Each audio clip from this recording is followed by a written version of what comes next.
Ya,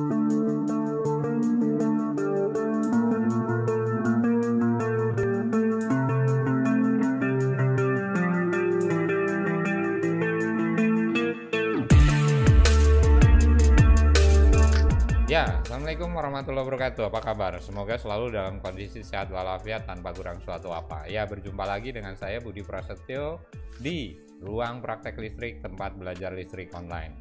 Ya, pada kesempatan video kali ini kita akan membahas mata pelajaran di kelas 11. Salah satu pelajaran di kelas 11 Teknik Instalasi Tenaga Listrik yaitu instalasi motor listrik, dan kita sudah sampai di hari ini adalah di bagian keempat. Bagian 1, 2, 3 semoga sudah teman-teman ikuti ya pastinya videonya. Dan ini adalah lanjutannya, bagian keempat, motor induksi ya. Motor induksi sebelumnya sudah kita bahas, dan hari ini pada instalasi motor listrik kelas 11 Teknik Instalasi Tenaga Listrik kita akan membahas prinsip kerja motor universal dan motor repulsi. Oke, sebelum kita lanjutkan, pastikan teman-teman semuanya sudah subscribe dan tekan tombol loncengnya untuk update video-video dari Ruang Praktek Listrik, tempat belajar listrik online. Bagi yang belum, silahkan tekan tombol subscribe dan loncengnya pastinya. Oke, kita lanjutkan. Ya, kompetensi dasarnya masih memahami jenis dan karakteristik motor listrik, memilih motor listrik berdasarkan jenis dan karakteristiknya. Materi pokok yang akan kita bahas di sini hari ini di bagian keempat adalah motor universal dan motor repulsi, yaitu motor non-induksi. Oke? Motor non-induksi satu pasang. Yang pertama adalah motor universal. Merupakan motor seri arus bolak-balik. Konstruksi maupun karakteristik motor universal sama dengan motor seri untuk jenis yang DC. Keuntungan motor universal adalah dapat dioperasikan dengan sumber tegangan bolak-balik maupun tegangan searah pada nilai tegangan yang sama. Motor ini dapat menggunakan sumber daya AC maupun DC sehingga disebut sebagai motor universal. Motor ini dapat digunakan pada motor mesin jahit, motor bor, mixer, dan sebagainya.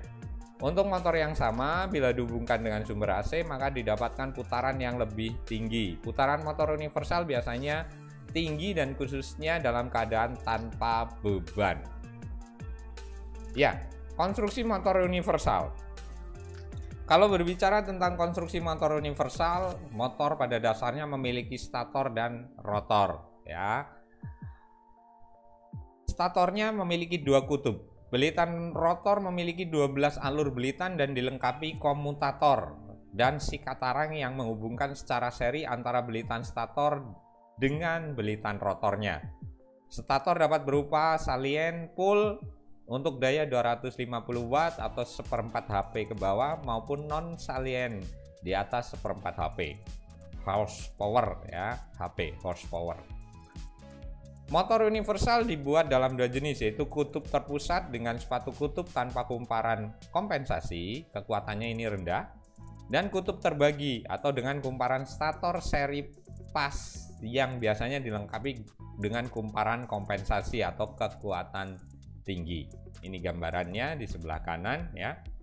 Jadi motor pada prinsipnya ada stator, ada rotor ya di sini. Ya, stator. Stator dalam motor universal adalah tempat kumparan medan yang diletakkan ya.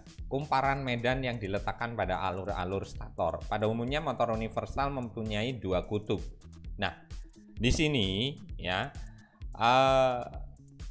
gambar yang sebelah kiri bawah di sana kumparannya terlihat tidak seperti halnya motor induksi satu pas maupun motor induksi 3 pas ya, hanya dibuat dua kutub saja ya, hanya dibuat dua kutub ya, seperti itu.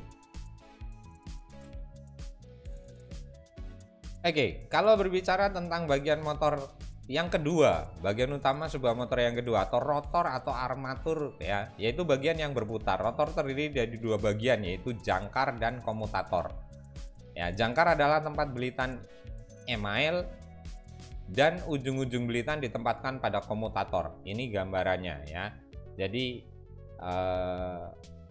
ini adalah jangkar, kemudian ini adalah komutator, di mana komutator ini yang terhubung dengan sikat tarang, yang nantinya sikat tarang ini adalah yang untuk menghubungkan dengan sumber listriknya. Ya, kemudian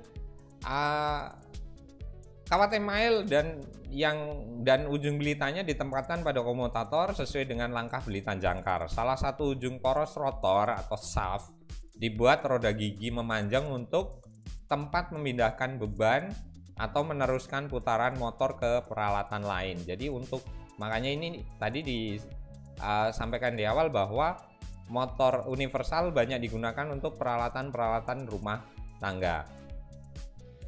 Oke, karakteristik dari motor universal ini cukup sederhana, ya, bahwa RPM atau putaran per menitnya itu akan sangat tinggi apabila tidak dibebani atau tanpa beban. Tetapi saat beban penuh, putarannya akan menurun, ya, akan menurun cukup tajam. Di sini gambaran sederhananya, ya. Berjalannya kenaikan beban, bertambahnya beban, maka putarannya akan menurun. Nah, prinsip kerja motor universal di sini, ya, prinsip kerja daripada motor universal di sini dapat digunakan sumber arus searah maupun sumber arus bolak-balik. Jika motor universal dihubungkan pada sumber bolak-balik, pada lilitan penguat magnet akan terbentuk gegel induksi, ya. Bila sumber AC umumnya didapatkan putaran yang lebih tinggi, ya.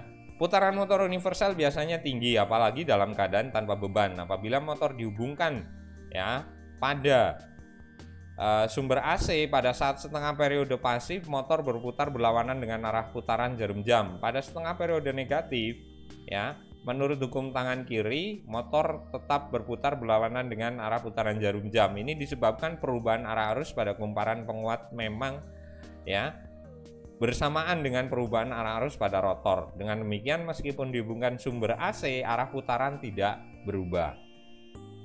Ya, oke. Sebelum kita lanjutkan, pastikan teman-teman sudah subscribe di channel ini. Dan saya ucapkan terima kasih yang sudah subscribe dan tekan tombol notifikasinya, karena akan update video-video dari ruang praktek listrik tempat belajar listrik online ini ke depannya. Dan bagi teman-teman yang belum subscribe, silahkan pastikan sebelum saya lanjutkan atau sebelum kita lanjutkan, teman-teman sudah tekan tombol subscribe dan notifikasinya atau loncengnya untuk bisa update video-video dari ruang praktek listrik tempat belajar listrik online. Oke, yang kedua, motor non induksi yang kedua ini adalah motor repulsi. Ya, motor repulsi memiliki dua buah kumparan medan stator dan kumparan rotor. Dua kumparan tersebut tidak mempunyai hubungan antara satu sama lainnya. Konstruksi rotor hampir sama dengan rotor motor arus searah atau DC. Motor repulsi mempunyai sebuah belitan stator yang diatur untuk dihubungkan ke sumber tegangan dan sebuah belitan rotor yang dihubungkan ke sebuah komutator. Secara prinsip, motor listrik ini mempunyai belitan stator sama seperti motor satu pasa. Tetapi motor ini mempunyai rotor seperti motor arus searah dengan sikat-sikat yang berlawanan pada jangkar yang dihubung singkatkan. Sikat atau brush dihubung singkatkan secara permanen. Ini motor repulsi. Jadi kumparannya seperti motor satu pasa atau motor bolak-balik, tetapi kumparan rotornya adalah kumparan rotor arus DC, di mana dilengkapi dengan komutator yang dipasang sikat atau brush di sini. Nah, secara konstruksi motor repulsi ini mempunyai dua buah kumparan, ya. Tadi saya sampaikan bahwa ada kumparan medan stator dan kumparan rotor. Kedua kumparan tersebut tidak mempunyai hubungan satu sama lain. Konstruksi rotornya hampir sama dengan rotor arus DC tadi. Nah, motor repulsi mempunyai sebuah belitan stator yang kemudian dihubungkan ke sumber tegangan dan belitan rotornya dihubungkan ke komutator. Secara prinsip motor ini mempunyai belitan stator seperti motor satu pasa. Ya, ini. Ya, gambarannya seperti ini. Ya, jadi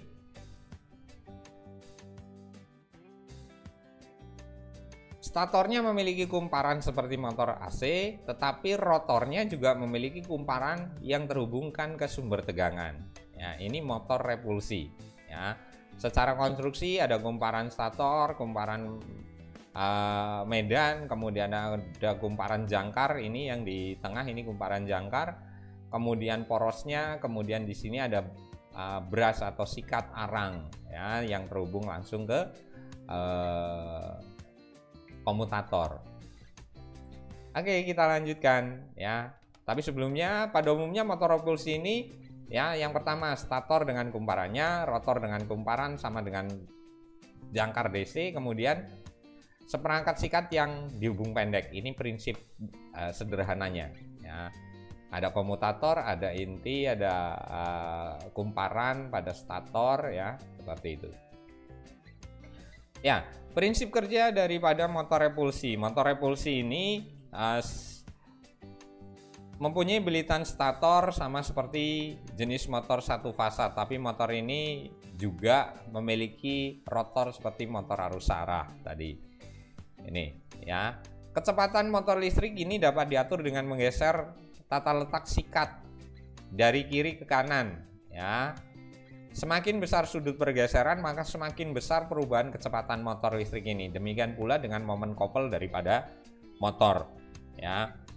Kumparan stator ini ya, garis netral adalah letak garis sumbu sikat segaris dengan sumbu kumparan stator, yaitu garis medan magnet rotor sama dengan statornya ya. Ini motor repulsi biasanya digunakan pada mesin bor, gerenda ya, dan berbagai peralatan listrik lainnya. Kemudian macam-macam motor repulsi ini ada motor repulsi berkompensasi, motor start repulsi jalan induksi, dan motor repulsi induksi. Nah, motor repulsi dapat dibedakan menjadi 3 kelompok: motor repulsi start atau induction run motor, motor repulsi, dan motor repulsi induction full. Ya, ini jadi ada 3 kelompok. Nah, gambarannya seperti ini tadi, bahwa ada selain kumparan, kalau motor induksi itu yang diberi sumber adalah kumparan medannya atau kumparan statornya. Nah, tetapi di sini untuk motor repulsi, kumparan medan diberi sumber AC satu fasa, tetapi untuk statornya pun diberi sumber arus ya, di sumber arus, sehingga di sana makanya ada komutator dan sikat arang yang digunakan untuk memberikan arus kepada kumparan jangkar atau kumparan rotor ya, seperti ini.